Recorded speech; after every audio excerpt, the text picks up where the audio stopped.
Richard, it's probably worth reminding viewers that the official Russian position and that of the embassy is that nuclear war must never happen, must never be unleashed.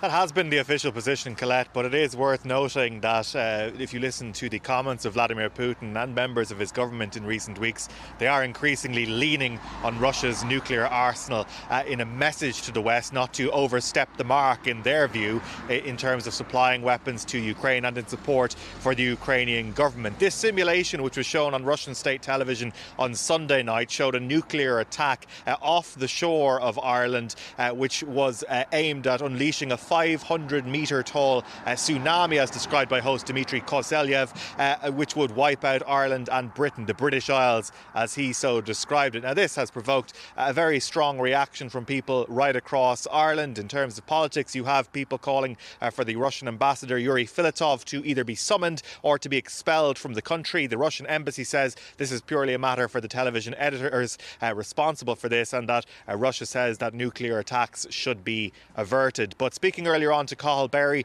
the independent TD and former head of the Irish Army Ranger Wing, he says there was a message in where that nuclear attack off the coast of Donegal was simulated.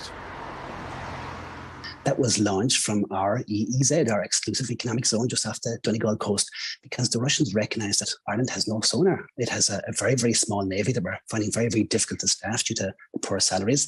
And the rest of the European Union recognise that they are vulnerable. The Russian ambassador should be summoned to Ivy House and Department of Foreign Affairs, and basically he should be told in no certain terms that this is completely unacceptable, and Ireland takes a very dim view of it, and it shouldn't be repeated.